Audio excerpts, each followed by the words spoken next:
sponsorship letters I dey kwa Montana institutions I visited for sponsorship. Ko bebe 200. Na go the yellow go grant to us say Monje Fanchama team. Monje Fanchama who say donation. It is only pure takrade me say engine komo. Let me say buy a ko benchen for Moano. About 80% and why. Se bia de nsaba besusu ma. You bet ma ya ne kese pa. Nkanya street way so nkwane e be no. Bia open kan mo mu bia no. Ananti chicha kakra be de. Ebe wo. To convince them to come on board.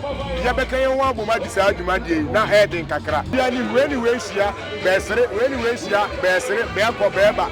O we de ya. Yet me come mabunu mo. Na ya kan kuntuo. Yanka mabunu mo. Na ya wese mabunu befa amamra ye ya jana.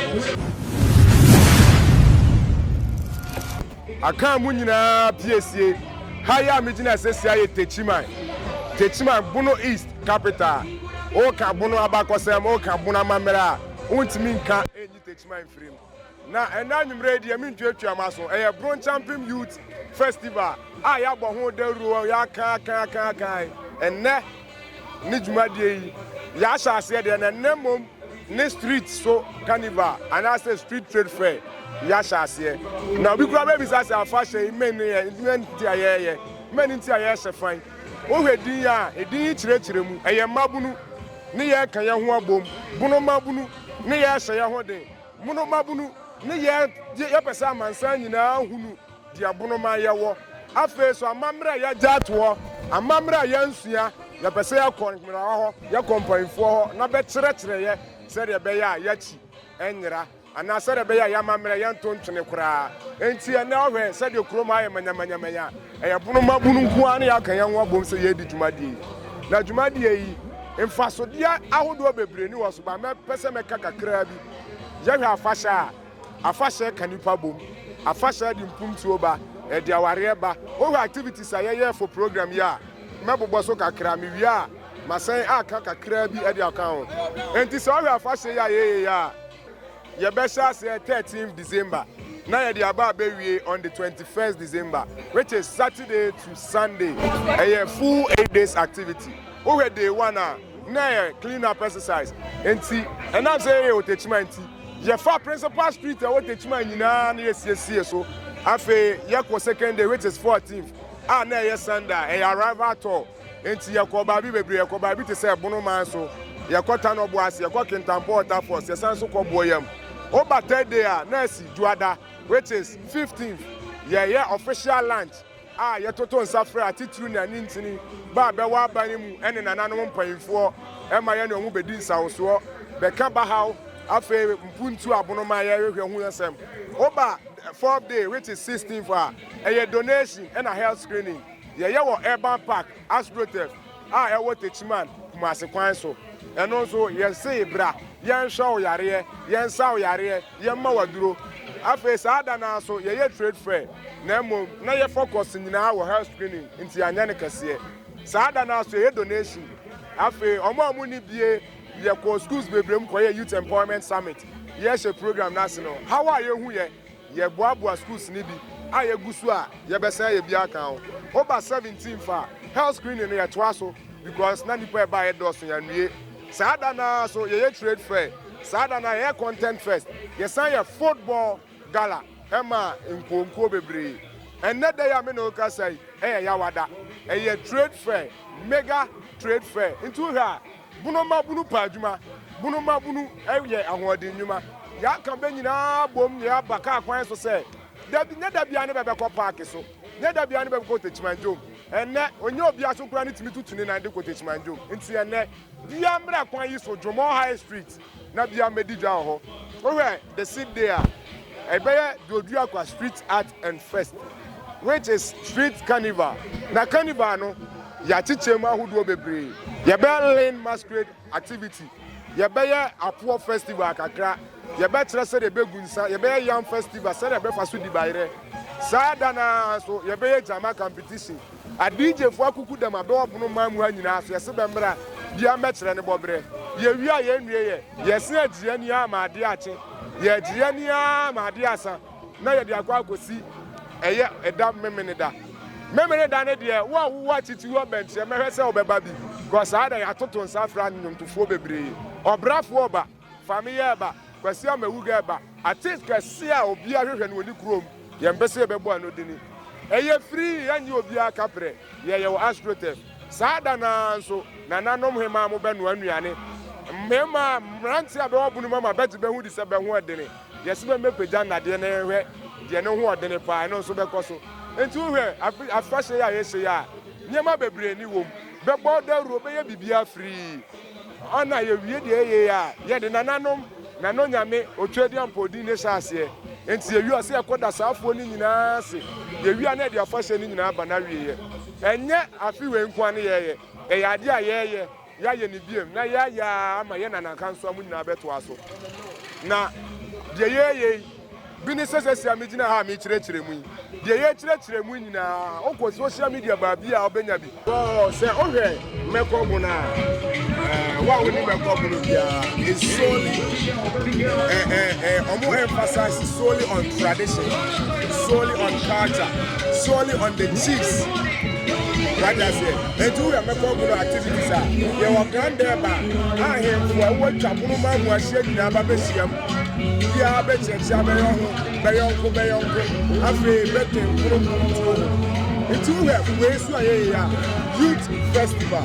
And you have Mabu, so I can walk my South Money. Now, all the activities now, and the other company, as a secretary. But all the youth now, we do our things modern. And I'm say, most of them are modern way. Now, I am in there.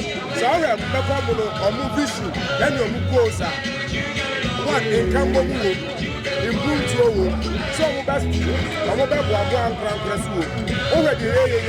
Let me come up with a I come to young Mabu, Naya Ressa, Mabu, Befa, Amambra, Yajan. And she said, all the activities, just have a member of the yes, never as one. She said, okay, sir, there's Yama Babu, and I'm a couple of days, and your money, your food, your body bed, the piano. So, my couple, I did not have it. Let's say, bridge of the beach, never made the people on everyone. Or say, you never come with so you have to put you there. Or say, I did a big one. Oh, okay. And says, yeah, no motive and Casancasa.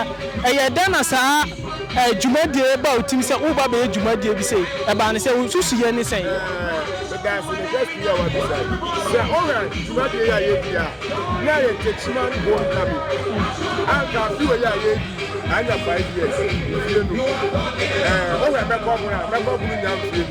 it's Jumadi, I need to remember, over the Chimaya, over Punumaya, let you tell my assistant regions. Incredible grabbing a capital.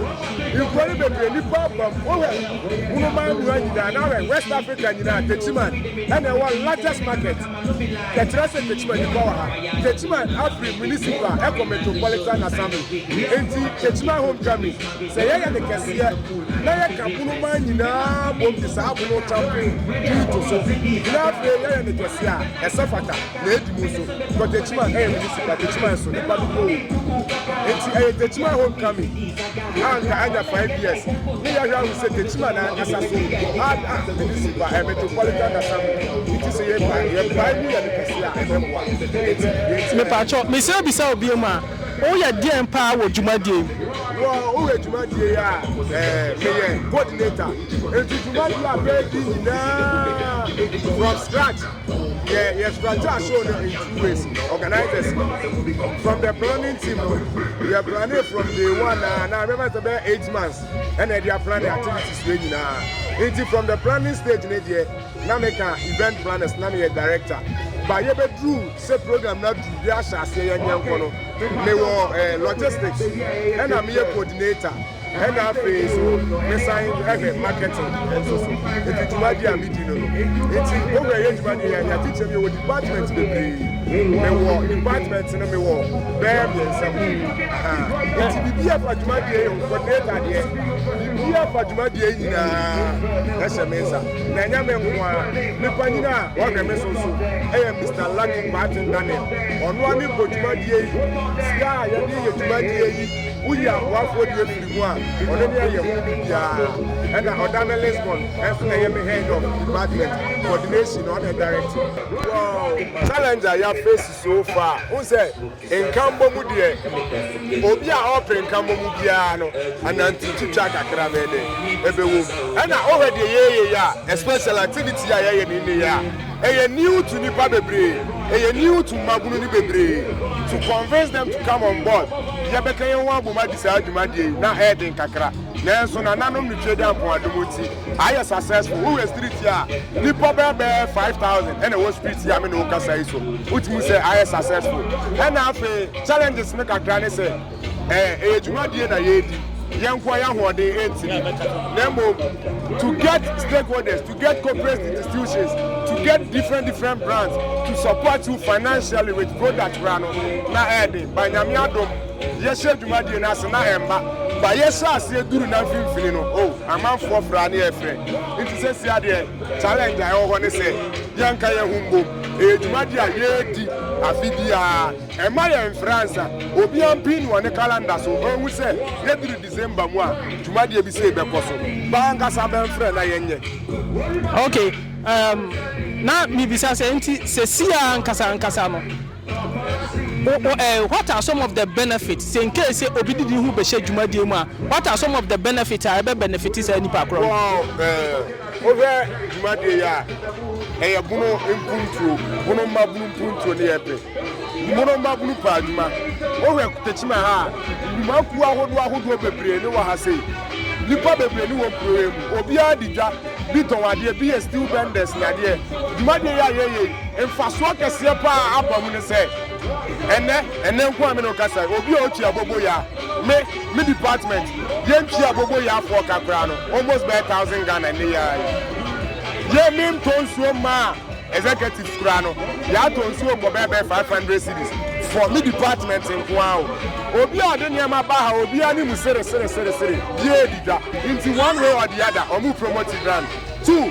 enkambo ma ye pe no e koso ana dwumadie ya yedi enya bunofo nko a babi a wo free chichiri bɛntere ne bia ni asɛm wo yɛ bagu na yɛ no ni di dwumadie wo yɛ bia ni we hyia bɛsere hyia bɛsere bɛkɔ bɛba ni nyina ama dwumadie na yɛfɛ enti mpuntuo titiriw ɛna afɛ nnwuma a yɛyɛ sɛ bɛma amansa nyina hu deɛ yɛyɛ wo yɛ amanfo a bapempam ntale a egu a bɛtɔ bi a ɛkyerɛ sɛ bunu ma yɛ wade oye sɛ yɛyɛ dwumadie bi sei na yɛtwitwa content and video so obi bi amɔne ne bɛba bɛtɔ bi adeɛ bi fra ma no ne bɛba bɛfa bi akɔsɔ ɔmɛn na adwuma ma no nti mpuntuo deɛ ɛtu mpɔmpa na ɛmɔyɛ so wow we sponsorship sɛsi ame no kasai sponsorship letters a yɛde kɔ abɔnten na institutions a yɛ visit for sponsorship ɛkɔ bɛbɛ 200 one thing a ɛyɛ bi mo nti asɛ ne sɛ yɛka sponsorship a nyɛ sponsorship nko ane sɛ ɔbɛtam sika twitwiri deɛ ama bi adeɛ bi ɔtɔ atale na yɛdi dwumadie na sɛ wode watale bi ma yɛ na wode yɛ logo kura to hɔ sɛ monje mfa nkyɛma team monje mfa nkyɛma wonim sɛ donation enti sɛ woyi pure atakora de ma ɛsɛ yɛngye nkɔm obi a wa sponsor enti sponsorship comes in so many ways not only monetary issues enti adeɛ biara me sɛ ameti ayi metima sponsor dwumadie yɛ a wodi wait even a post a me post wɔ me start enti sponsorship deɛ yɛde bebree kɔ yɛgusu bɔdawuro yɛgusu kyerɛkyerɛ ɛnyɛ da biara na yɛbɛkɔ dwumadie ana dwumanko akɛseɛ ɔfɔ sponsorship ankorɛ obi a ɔtɔ ɔta wɔ kwankyɛn kora bɛtumi aboa yɛ with nsuo baako enti yɛgusu a yɛkyerɛkyerɛ yɛsua adeɛ yɛkyerɛ adeɛ ɛna afei yɛtu yɛankasa yɛn ho mpɔ. Okay, do you face any challenges during the sponsorship mokɔpɛ sponsorship mu face any challenges? Wow yɛ face challenges bebree nhyira ka ɛkɛseɛ paa ɛnkɔma ankorankora a ɔmo hu wɔ nisuade hu no abankasa bɛde bɛpɛ so baeɛ bɛtumi aka sɛ baeɛ kɔ bɛnkyɛn fɔ mmoa no about 80% antimi ammoa yɛ sikasɛm mu but dwumadie ne hyɛ aseɛ no ɔmo dwumadie ɔmo di ho mmoa kakra deɛ batima yiyi kakra ɛde abra yɛ nti and challenges ne bi nso ne sɛ from the organizing team no nso yɛ delay kakra ye delay kakra ba bia ko bia end of year o ma ye o mu bia wie ba ye be bia wie enti yan so kakra ye be kan say ye be send dwumadie na sentem ye be pre sponsorship nentem na ba kese ye tima bi ma na ye kese enti ye kakra metima aka no but at least munya one or two sponsors bi o mo ba on board yes they say amena o kasai the Rayman losing the Rayman beaters Damela Keba Maybe the last empire. What we have brand we have yes sponsor. Yeah, we have yes sponsor. Login GH, Globe TV, but yeah sponsorship free. Oh, okay. But and then and what's the happen? Okay. It's your video. It says CI. Says CI. Me no kasa. Opeso boy a. Obetuma kwa search BonoKyempem.festival.com.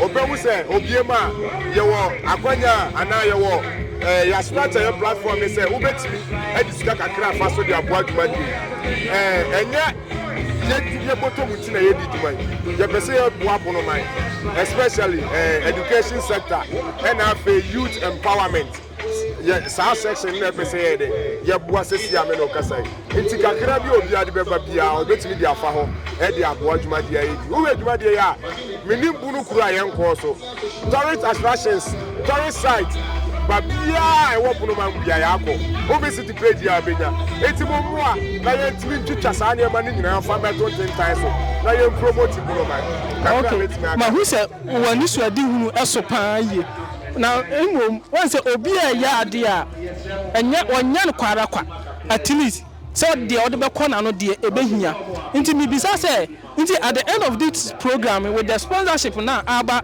on board no mu betima atemoka organizing team no mu betima atemoka mana yi wow jumade ya yedi Mr Lucky Kwatin Daniel the game changer youth god youth president jumade ya shase onu no de na hode yenya sponsorship ko o terms ka twitiri die the mai say yem fandi jumade aha onu na financier aside jumade ya yedi owo ba kese owo nduma ko bebre a yedi sunuma enti say dem di kankan enya mfaso nti a ye jumade ye wo ska ye di bo jumade ho bra na mom sa ankura nipa bebre ye se pra ye wo hoyi uyi ba ko ayebu o kan bo ma yebu se bia de ne nsa ba besuso ma ye betima ya ne kese pa nkanya street we so nkwane e be no ka be fa main street na kan ye bi wo ho wo be fa techmanjom o ma hina ni mo nka bi ko so ho eni ti aye sponsorship no se bia de ne de kakra be boma ye betima bia ma ye ne kese pa eni ti aye kusu aye fresh amanfo meboaye enti ye wo ho no ti ba bia mejina bia me ka je Mr. Lucky metene so amasore mitu me chairman no jumadi waye de obetimi bia wo fam onam fam sika fam ye bo fireman say na me man ni nche na me man dan kwa no timi nya sa ma afofo. Okay, the last question na maja ma hu se open tem o mo frefre wa chiro. My last question, with this program do you have anything in mind of creating an employment opportunity for the youth nana? Not the brother ya sha say that kura yes activities na se kura na ye nyan friendship date no na ye youth empowerment summit na ye chere youth no kwan ya omo ankasa kura se obi ama meso ma se no odwuma de bia be edwu a ba ankasa be betimi abobe ho bra enti wo we sign empowerment summit na yes ya putu obi a ni wo change kakra to ho enti Mr. Lucky pro ya make na se mi watch sewing machines almost there 150 omo wa adwuma ma be pe kakra pompom be ho wa ma bi mu bi ni ankasa meti ha ya me no kasa ya me no gina me kasa ni ma papa ha ya ma me personally no me ka enya se me woni team enti dwuma de ne de youth empowerment like I say be boy youth no ye empower omo akwanya bebre so dwuma de ya ye di sponsorship ya ye ko donation ya ye kakra be ba no ana enye techima enko aso ye pese ye boa ye be kodoma ye be ko breku ye be ko kwanza ye be ko suma ye be ko sampa enti youth ne de ye woni ma bebre ye de aboa be. Okay, last words dia na ka kire ahwefo mo hwe dia na ka kire omo na ye ba ka kire ahwefo nyina ne se channel ya mo hwesu yi nanso ya kutua dwuma de bia ho da euro numbers abedi begu ase mo mfre mo subscribe mo like mo share na mfoforo hu de ye wo Ghana mani mu ha After so BonoKyempem Youth Festival is in to stay. Eye babunu ye dwumadie. Eye mabunu dwumadie kire se oya abrewa, oya abra ketekete a emfa ho nhye.